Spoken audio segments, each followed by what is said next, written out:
ٹھیک ہے. اللہ تعالیٰ سے شیطان نے جب مہلت مانگی تھی نا کہ مجھے قیامت تک مہلت ہے، تو ساتھ ہی اس نے اللہ تعالیٰ سے یہ بھی کہا تھا کہ تیری مخلوق کو میں صراط مستقیم یعنی سیدھا راستہ، صراط راستے کو کہتے ہیں، مستقیم سیدھے کو کہتے ہیں، میں تیرے سیدھے راستے سے ان کو بہکاتا رہوں گا، مختلف ان کے دلوں میں وسوسے ڈال کے، ان کو حسد میں ڈال کے، بخل میں ڈال کے، دشمنی میں ڈال کے میں انہیں تیرے سیدھے راستے سے گمراہ کرتا رہوں گا، ہٹاؤں گا. تو وہ بظاہر ایک مقدس اور نورانی ہیلے سے ان روحانی بھائیوں میں نفاق ڈالنے میں کامیاب ہو جاتا ہے. ہیلا بہانہ، مقدس اور روحانی بہانے ان کے سامنے بناتا ہے کہ تم ان سے بالا تر ہو، تم ایسے ہو، تم ویسے ہو، تو وہ ان کے درمیان نفاق دشمنی ڈالتا ہے، ان کے دلوں میں نفاق کی بیماری ڈالتا ہے. اور جس طرح کہ ہمارے باپ حضرت آدم علیہ السلام اس کے فریب کو خالص دوستی سمجھ کر دھوکے میں آ گئے، اسی طرح ہم بھی اس کے دھوکے میں آ جاتے ہیں. یعنی حضرت آدم علیہ السلام کو اس نے کہا تھا نا کہ اس درخت کا پھل آپ کھا لیجئے تو آپ ہمیشہ کے لیے امر ہو جائیں گے، ہمیشہ رہیں گے. تو ایک خوبصورت سا ان کو فریب دیا. تو اسی طرح وہ دنیا میں بھی لوگوں میں ایسی ہی فریب ڈالتا ہے اور انہیں دھوکے میں ڈالتا ہے. تو وہ بھی اس کے دھوکے میں آ گئے، پھر توبہ استغفار کی اور اللہ تعالیٰ نے ان کو چن لیا اور دنیا میں بھیجا، اور پھر اس طرح نسل انسانی کا سلسلہ سٹارٹ ہوا. اسی طرح ہم بھی اس کے دھوکے میں آ جاتے ہیں، اور نفاق کو جو ہر حالت میں مردود ہے، یعنی ہر حالت پہ اس پر لعنت کی ایک مقدس لباس پہناتے ہیں. ہم اپنی ناسمجھی سے اس مقدس مذہبی لباس کو خلت سمجھنے لگتے ہیں، یعنی بڑی خوبصورت پوشاک سمجھنے لگتے ہیں. اصل میں وہ نفاق کا لباس ہوتا ہے. کون شخص ہے جو اس بات کو نہیں جانتا کہ جس شخص نے لا الہ الا اللہ کا وہ مسلمان ہے. یعنی ہم سب جانتے ہیں بحیثیت مسلم، ہمیں پتہ ہے کہ جس نے کلمہ پڑھا وہ ہمارا مومن بھائی ہے، جس نے ہمارے قبلے کو اپنا قبلہ بنایا وہ مسلمان ہے، اور جو مسلمان ہے وہ ہمارا بھائی ہے. امام اعظم رحمۃ اللہ علیہ فرماتے ہیں ہم اہل قبلہ کو کافر نہیں کہتے، ہمہ فروہی مسائل میں اختلاف ہونے کی وجہ نسبت کس طرح ہماری قوم نے اس حبل المتین کی بندش کو توڑا ہے. ہمہ فروہی مسائل غیر اہم مسائل، ٹھیک ہے، ان میں ہم نے اختلاف کیا، اور ہماری قوم نے اس حبل متین یعنی مضبوط رسی کی بندش حصار کو، جس نے ہمیں مضبوطی سے آپس میں جوڑ رکھا تھا، اس کو توڑ ڈالا، اور اس رشتہ اخوت کو، رشتہ اخوت بھائی بھائی کے رشتے کو جسے خود خدا نے قائم کیا تھا، چھوڑا ہے. ان نا اتفاقیوں نے ہماری قوم کو نہایت ضعیف بہت کمزور اور ٹکڑے ٹکڑے کر دیا ہے. جمعیت کی برکت یعنی اکٹھے ہونے کی جو برکت، جمعیت اکٹھا ہونا، آپس میں اتحاد رکھنا، اتفاق رکھنا، جمعیت کہتے ہیں اس کو، جماعت سے نکلا ہوا لفظ ہے، ٹھیک ہے. جمعیت کی برکت ہماری قوم سے جاتی رہی ہے. قومی ہمدردی، قومی ترقی اور قومی امور کے سر انجام دینے میں اس نالائق نا اتفاقی نے بہت کچھ اثر بد بہت ہی برا اثر اس نے کیا ہے، بہت نقصان پہنچایا ہمیں. بس ہماری قومی ترقی کا سب سے اول مرحلہ یہ ہے کہ ہم سب آپس کی محبت سے اس عداوت اور نفاق کو یکتائی اور یکجہتی سے متبدل کریں. یکتائی ایک اکٹھے ہو کر، آپس میں بھی، اور یکجہتی پوری دنیا کو اکٹھا کر، پورے اپنے قوم کو اکٹھا کر کے، مبدل کہتے ہیں تبدیل کرنے کو، کہ ہم اس نفاق کو اپنی یکجہتی میں، یکتائی میں تبدیل کر دیں. یکتائی اور یکجہتی سے میرا یہ مقصد نہیں ہے کہ سب لوگ اپنے اپنے عقائد چھوڑ کر کسی ایک عقیدے پر قائم ہو جائیں.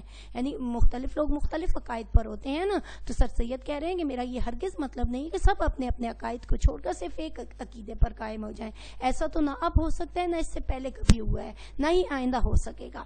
ٹھیک ہے. اتفاق کے قائم رکھنے کی جس کی ہمیں ضرورت ہے، ایک اور عقلی اور نقلی راہ موجود ہے جس کی پیروی قومی اتحاد کا ذریعہ ہو سکتی ہے. انسان جب اپنی ہستی پر نظر ڈالے گا تو وہ اپنے امور میں دو حصے پائے گا. ٹھیک ہے. جو وہ کام کرتا ہے نا، اس میں اس کے دو حصے ہوں گے، ایک کا تعلق خدا سے اور ایک حصے کا ابنائے جنس. ابنائے جنس کیا چیز ہے؟ انسانی جسم کے اعضاء. ٹھیک ہے.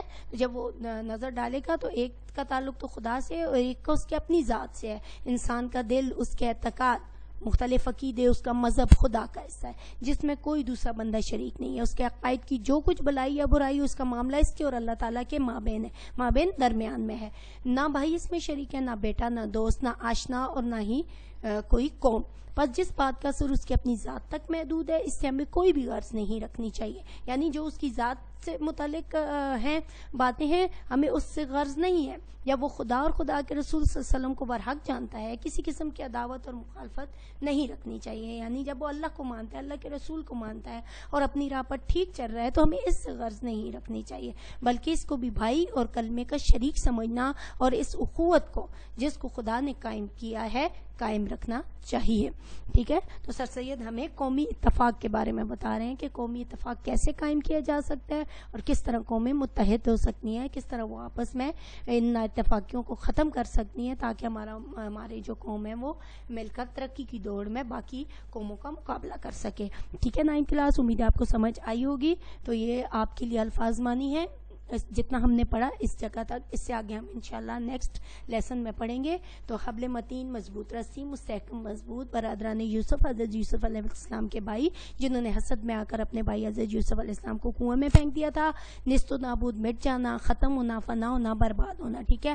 مصالحت, صلح, یکجہتی, اتفاق, ایک جیسی سوچ رکھنا, صراط مستقیم, سیدھا راستہ, مبدل, تبدیل اور یکجہتی, اتفاق اور اتحاد. یہ اپنے اپنے نوٹ بک میں لکھنے ہیں. ٹھیک ہے. یہ آپ کا ہوم ورک ہے. اس کے ساتھ ساتھ ہمارے پاس مشقی سوالات میں ہے. پہلا سوال جو آپ کا پیج نمبر آ رہا ہے, پیج نمبر 26 نمبر پیج پہ آ رہا ہے آپ کا پہلا سوال کہ کسی ایسی آیت یا حدیث کا ترجمہ لکھیں جس سے یہ ثابت ہو کہ سب مسلمان آپس میں بھائی بھائی ہیں. جواب ہے ہمارے پیارے نبی حضرت محمد صلی اللہ علیہ وسلم نے تمام مسلمانوں کو ایک جسم کی مانند قرار دیا ہے اور ارشاد فرمایا کہ تمام مسلمان آپس میں بھائی بھائی ہیں. ان کی مثال ایک جسم کی طرح ہے کہ جب جسم کے ایک حصے میں تکلیف ہو تو پورا وجود اسے محسوس کرتا ہے. جس شخص نے کلمہ لا الہ الا اللہ پڑھا وہ مسلمان ہے اور ہمارا بھائی ہے. ٹھیک ہے. یہ آپ کو حدیث کا حوالہ دے کر اس کا ترجمہ دیا گیا ہے. یہ پہلا سوال ہو گیا. دوسرا سوال آپ کے پاس پوچھا گیا ہے کہ برادران یوسف سے کیا مراد ہے, وضاحت کریں. تو برادران یوسف سے کیا مراد ہے, حضرت یوسف علیہ السلام کے بھائی جو سوتیلے تھے. یعقوب علیہ السلام کے 12 بیٹے تھے جن میں سے 10 بھائی ایک ماں کی اولاد تھے, یعنی یعقوب علیہ السلام کی 2 بیویاں تھیں تو ایک ماں کے 10 بیٹے تھے, جبکہ یوسف علیہ السلام اور ان کے بھائی بنیامین جو ہیں وہ دوسری ماں کی اولاد تھے. حضرت یعقوب علیہ السلام حضرت یوسف علیہ السلام کی فہم و فراست, دانائی اور حسن و جمال کی وجہ سے ان سے زیادہ محبت کرتے تھے. وہ بہت ہی زیادہ ذہین اور بہت ہی معاملہ فہم اور بہت ہی زیادہ خوبصورت تھے. اس وجہ سے والد کے زیادہ قریب تھے, جس کی وجہ سے ان کے سوتیلے بھائی ان سے حسد اور بغض کرنے لگے اور انہیں راستے سے ہٹانے کی تدبیریں کرنے لگے. آخرکار انہیں ایک اندھے کنویں میں پھینک دیا اور اپنے والد سے کہا کہ انہیں بھیڑیا کھا گیا ہے. ان کے والد غم سے نڈھال ہو گئے, مگر خدا کا کرنا ایسا ہوا کہ ایک قافلے کا وہاں سے گزر ہوا اور انہوں نے حضرت یوسف علیہ السلام کو وہاں سے نکالا اور مصر کے بازار میں فروخت کر دیا. اس وقت غلاموں کا روایت فروخت کر دیا اور اللہ کے کرم سے یوسف علیہ السلام آخر مصر کے بادشاہ بن گئے.